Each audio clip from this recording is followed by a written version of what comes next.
Dando continuidade aos nossos estudos, nós teremos agora a aula 3, que iremos falar sobre tecnologia, conceitos fundamentais e teorias. Os nossos objetivos aqui são reconhecer o conceito da educação à distância, perceber o processo de evolução da educação à distância no mundo e no Brasil, identificar as principais características da educação à distância. Lembrando que nesta aula nós teremos a participação novamente a participação do professor David Anderson, professor de História, que irá nos contemplar, irá continuar nos contemplando com vários conhecimentos, várias fundamentações sobre toda essa situação no que remete à história. Bom, EAD, Educação à Distância, o que é isso? Bom, modalidade educacional, ensino e aprendizagem, que acontecem mediante um processo sistêmico de educação e tem como características mais evidentes a separação físico-espacial entre professores e alunos, a mediação, o material didático autoexplicativo. Educação à distância, para você, o que seria educação à distância? Como vimos, com base no que já estudamos até agora, o que você pode nos dizer sobre a educação à distância? Reflita um pouco, ok? O que seria isso? Educação à distância. O que seria exatamente isso? Bom, educação à distância versus ensino à distância. É importante relembrarmos um pouco lá do começo, lá na primeira aula, onde diferenciamos essa situação, essas duas situações, educação à distância e ensino à distância. Educação, ela é mais abrangente, ela envolve o processo de ensino e de aprendizagem. Então, desta forma, seria mais prudente, seria melhor falarmos em EAD como educação à distância, né? Como vimos anteriormente. Então, na educação à distância, ela também nos traz o eutagogismo, no caso, a autonomia do aluno. É importante falarmos sobre essa autonomia do aluno, focarmos nisso. Essa autonomia permite ao aluno que ele tenha um desempenho, que ele realmente estude, que ele se discipline, se organize. Nós veremos logo mais adiante uma explicação mais aprofundada sobre isso. Para continuarmos, então, falaremos aqui das cartas apostólicas, entrando para essa parte fundamental, essa parte dos fundamentos históricos. Falamos aqui um pouco sobre as cartas apostólicas. Em seguida, falaremos também sobre Moisés e as placas dos 10 mandamentos. Relembrando, retomando aqui a situação do ensino, segundo esse autor, o Preter, a PUD, no caso, comentado por Maroto, 1995, ele nos mostra que educação é estratégia básica de formação humana. Então, portanto, como falei anteriormente, educação abrange o processo de ensino e de aprendizagem. Desta forma, exige uma dedicação, exige toda uma preparação, uma educação de uma forma geral bem maior, uma dedicação a toda essa sistemática educacional. As TICs e EAD, e educação à distância. A importância das TICs para a transformação das relações entre os homens. EAD seria uma alternativa para o combate das distorções provocadas pelas deficiências da educação presencial. Isso é algo, digamos assim, um pouco subjetivo. Então, muitos pensam que a educação à distância, seria essa, digamos assim,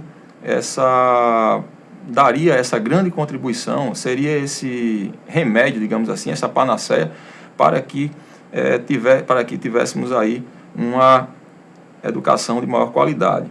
De fato, nós temos que observar que tanto a educação à distância, melhor dizendo, e a educação presencial, elas acontecem de forma diferente. Então, cada uma tem as suas peculiaridades. Iremos ver mais adiante. EAD, modalidade, metodologia ou tecnologia. O que você acha? Reflita um pouco, né? Então, EAD, ela é uma modalidade? Correto. Tem metodologia? Com certeza também tem. E tecnologia, claro, porque a EAD acontece principalmente através de tecnologias. E uma delas, a principal, podemos dizer que seja, hoje em dia, podemos dizer que seja a internet. A EAD, evolução histórica. Bom, nós iremos conversar um pouco sobre essa evolução histórica, quando é que tudo começou, e para tanto nós teremos aqui a participação do professor David, conforme eu anunciei anteriormente, que vai nos contemplar um pouco mais com essa parte fundamental, com essa parte dos fundamentos históricos. Então, David, quando na verdade, que tudo isso começou, né? A educação à distância. Então, o que você nos tem a falar sobre essas premissas, né? Sobre essas premissas, sobre essa base? Como tudo isso aconteceu, então? Professor Winston, nós temos informações de que o primeiro processo de educação à distância aconteceu no século II a.C., por meio do apóstolo São Paulo. Então, como foi que aconteceu? O apóstolo São Paulo escrevia cartas para os fiéis, dando orientações, dando uma certa educação religiosa. Tanto que essa educação religiosa constitui o que é hoje o cristianismo. Então, através dessas correspondências, nós temos a primeira modalidade de educação à distância, já no século II a.C. Certo, ok. Então, é possível que as cartas de São Paulo, né, aos fiéis cristãos, no século II a.C., tenham sido as primeiras formas de educação à distância. Sim, a educação à distância vem de um tempo muito longínquo, muito que pouca gente imagina que ela vem de um tempo tão distante como nós vemos agora. Ok, David. E em relação a, também continuando nesse mesmo alinhamento, então, e as placas com os 10 mandamentos, né? Aquela situação que todos nós conhecemos, né? A história de Moisés, por exemplo, né? Então, é possível, digamos assim, que é bem subjetivo falarmos sobre isso, mas vamos arriscar aqui dizer então que Deus ele foi o primeiro conteudista, né? E Moisés foi, digamos assim, um tutor que fez com que difundiu, que propagou essas informações, esses ensinamentos, não é isso? Através das placas com os 10 mandamentos. Isso, professor. Certo. Então, como falei, é bem subjetivo essa situação, né, do ponto de vista religioso, né, no caso. E, David, nos fala aqui um pouco sobre a EAD no final do século XVIII em diante, né, como foi que tudo isso aconteceu, o que foi que fomentou? Pronto, professor, do século XVIII em diante, nós temos uma abrangência muito grande do ensino por correspondência, do século XVIII em diante. Então, por exemplo, a partir do século XX e entre a Segunda Guerra Mundial também, nós vamos ter um grande sistema de ensino utilizando meios de comunicação de massa. Nos Estados Unidos, na Europa e na Austrália, foram lançados estudos por correspondência, mais precisamente nos anos de 1905, 1914 e 1941. Então, podemos dizer que houve um avanço, uma democratização maior da educação, né, através da EAD, né, através da educação à distância. Houve, então, esse salto aí, né, houve aí, com certeza, esse salto, né, que trouxe todos esses benefícios, né. Então, nós demos aí um salto na história, né, partimos aí para o século XVIII em diante, é isso. E, David, o grande salto foi a partir da década de 60. Isso, professor. A partir da década de 60, a década de 60 que aconteceu esse boom da educação à distância, que ela chegou mesmo e se manteve muito presente. Então, de que forma aconteceu isso? Através de várias ações nos campos de educação secundária e superior, começando pela Europa, mais precisamente nos países da França e da Inglaterra, e se expandindo para outros continentes.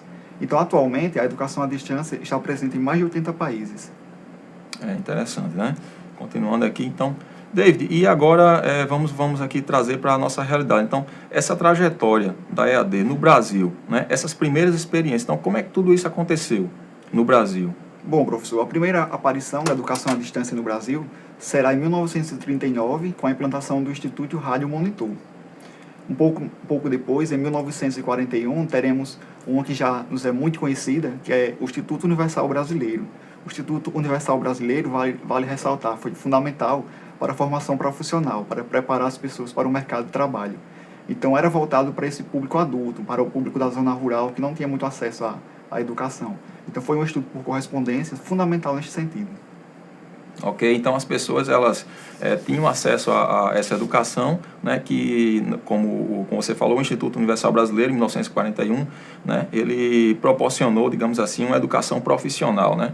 Então, só relembrando, no caso, os cursos. Os cursos eram voltados para a área de contabilidade, de língua estrangeira, de mecânica. E outro ponto importante também, que entre os anos 60 e 80, o Instituto Universal Brasileiro foi a maior escola de educação à distância no Brasil, naquele momento. Certo, ok. E tudo isso, então, nós temos lá no nosso módulo, né, nas nossas aulas, no nosso conteúdo.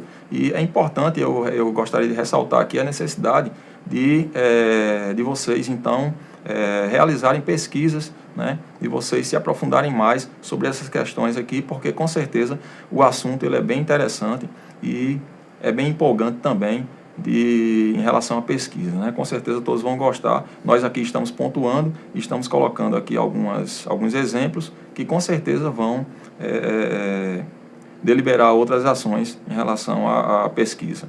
Então, na década de 60, o movimento da educação de base ligado à Igreja Católica, a alfabetização de jovens e adultos, através do rádio, né? Então, David, em relação a essa situação... Então, professor, o movimento de educação de base, conhecido MEB, foi fundamental para essa educação de jovens e adultos, principalmente aqueles moradores da zona rural e outros que eram excluídos do sistema presencial de ensino. Então, neste sentido, ela também foi fundamental na história do Brasil, na história da educação à distância no Brasil, por contribuir para essa alfabetização. Ok, então podemos comentar aqui que o rádio ele foi o recurso tecnológico que, inicialmente no Brasil, né, ele fez com que isso acontecesse. Isso, o rádio foi o pontapé inicial para que a educação à distância no Brasil começasse a se aprofundar. Ok, David. E no Rio Grande do Norte, década de 70, o que nós temos então? Temos aqui no nosso estado do Rio Grande do Norte a implantação do Saci Citerne. O Saci Citerne era um modelo de educação à distância por satélite, onde eram transmitidas para as TVs do Nordeste, do estado do Rio Grande do Norte e do Nordeste. Foi muito importante porque abrangeu cerca de 40 mil alunos e abrangeu geograficamente 60% do território potiguar. Então nós tivemos aí um exemplo bem interessante sobre a democratização da educação, né, através da educação à distância, que vale salientar que o rádio, como falamos, o rádio ele teve ele foi fator determinante para que tudo isso acontecesse, né? Foi, digamos assim, o pontapé inicial, como você tinha comentado, né? David, e nos dias atuais, então, assim, logo após os anos 70 para cá, então você pode fazer um retrospecto aí sobre essa situação? Como é que nós evoluímos nesse sentido? Bom, professor, a partir dos anos 90 até atualmente, nós temos programas importantíssimos na área da educação à distância. Por exemplo, a partir dos anos 90 tivemos a implantação do Telecurso 2000, da Fundação Roberto Marinho, da TV Escola e do Salto para o Futuro. Iniciativas importantíssimas para esse desenvolvimento da educação à distância aqui no Brasil, onde algumas delas ainda prevalecem ainda hoje. Ok, eu acredito que todos se lembram, né, de todas essas situações aí, né, da Fundação Roberto Marinho, né, que as pessoas assistiam aulas pela TV, bem interessante, né, e que até hoje ainda tem, né. O Telecurso 2000, acho que até hoje ainda passa em alguns canais de televisão, onde as pessoas ainda estudam por ele. Ainda passam. Aprendem por ele. Uhum. Ok, David, obrigado. Obrigado, professor, também. Por mais essa passagem aqui. Bom, iremos falar sobre a educação EAD e educação presencial. Iremos retomar aquela discussão que começamos lá no começo. Então, vamos refletir um pouco. Tanto a educação presencial quanto a EAD possuem características próprias, né? A comunicação predominantemente assíncrona na educação na EAD. Então, o material didático autoexplicativo na EAD. Então, vamos entender um pouco essas situações. Tanto na educação presencial quanto na EAD possuem características próprias. O que seria isso? Na educação à distância, por exemplo, como estamos trabalhando agora, o que estamos produzindo agora para vocês. Então, estamos produzindo uma videoaula e vocês, não necessariamente agora, nesse exato momento, vocês terão acesso a essa videoaula. Mas essa é uma oportunidade que está sendo gravada e, posteriormente, vocês irão ter acesso. É um exemplo dessa modalidade de educação à distância. E também a comunicação predominantemente assíncrona. É exatamente isso, ou seja, não necessariamente o aluno ele tem contato com o professor em tempo real, não necessariamente. Então, por exemplo, lá na plataforma onde nós estamos estudando, você coloca lá você posta uma mensagem, uma dúvida, e não necessariamente o professor ou o tutor vai sanar aquela dúvida naquele momento. Então, pode ser que ele tenha, no caso, o tempo-resposta, ele pode variar. Ele pode acontecer, por exemplo, você postou aquela mensagem hoje e essa resposta pode vir amanhã. Então, essa é uma situação assíncrona, ou seja, não acontecem ao mesmo tempo. Já na educação presencial, tem o contato físico, então tem na sala de aula, então o professor interage com o aluno ali em tempo real, né? E é toda uma situação físico-espacial, né? Na EAD nós temos algo também que precisamos enfocar, que é o material didático autoexplicativo. Então, há essa necessidade do material didático realmente falar com o aluno. E o aluno, claro, com certeza, conversar com o seu material didático. Então, o que é isso? O material didático ele precisa ser realmente autoexplicativo, ele precisa facilitar, digamos assim, essa assimilação. A linguagem, então, existe toda uma situação que favorece a uma aprendizagem mais, digamos assim, uma aprendizagem menos dificultada. EAD e educação presencial. Tanto o compromisso do aluno na EAD quanto na educação presencial. É importante falarmos desse compromisso.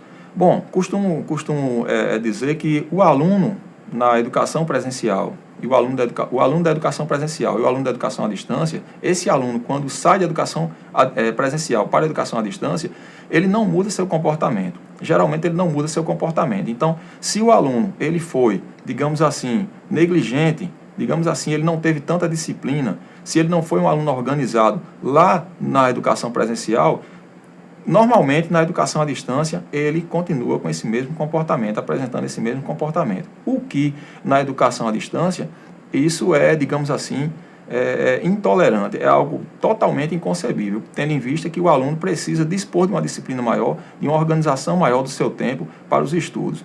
Precisa realmente se dedicar um pouco mais. Então, esse também é um diferencial, né, na educação à distância. Como falamos anteriormente, as duas possuem peculiaridades e diferenças, né? Então, tem que ser observado cada detalhe nessa correlação. A flexibilidade espaço-temporal não deve ser distorcida. Bom, em outras palavras, é o que eu falei agora há pouco. Então, muitas vezes o aluno ele acaba distorcendo essa flexibilidade espaço-temporal. Como é que é isso? O aluno da educação à distância, o que ele faz? Ele tem toda uma oportunidade de estudar, por exemplo, durante a semana, ele acessa pela internet, digamos assim, a plataforma Moodle, como vocês estão acessando. Então, ele opta por acessar alguns dias. Ele tem essa flexibilidade. Eu vou acessar segunda, quarta-feira, ou senão essa semana eu não vou acessar mais. Então, essa disciplina tem que ter. Então, é interessante que o aluno acesse praticamente todos os dias. Existem critérios, existe toda uma situação que envolve o aluno, que exige do aluno essa participação ativa no processo de ensino e aprendizagem. Até mesmo porque, quando o aluno ele não entra, quando ele não acessa a plataforma, né, ele deixou de ver a postagem, o comentário, a dúvida de outro aluno ou do professor, né, o comentário do professor. Então, é preciso que haja essa sintonia entre alunos e professores, entre tutores também, para que o processo realmente aconteça e seja de ensino e de aprendizagem, que isso seja realmente enaltecido, que essa situação de ensino e aprendizagem, ela seja realmente enaltecida e mais valorizada. Então, geralmente o comportamento do aluno da educação presencial não muda quando na EAD. Isso foi a situação que comentei agora há pouco, né? Bom, pessoal, então nós concluímos aqui essa condensação aqui das as duas aulas, né, a aula 2 e a aula 3, né, elas foram condensadas dessa forma, e quero agradecer aqui mais uma vez a participação do professor David Anderson, né, o professor de História, que nos contemplou aqui com algumas fundamentações históricas, né, sobre a evolução da educação à distância. E, professor David, algum comentário, alguma coisa que você queira falar a mais? Apenas agradecer, professor Wilson, pela oportunidade. Espero que eu possa ter contribuído para o aprendizado dos alunos e sempre à disposição. Qualquer dúvida. Ok, David, muito obrigado e até a próxima. Espero por vocês nos nossos próximos encontros aqui mesmo, e foi uma satisfação estar aqui com vocês novamente. Um abraço.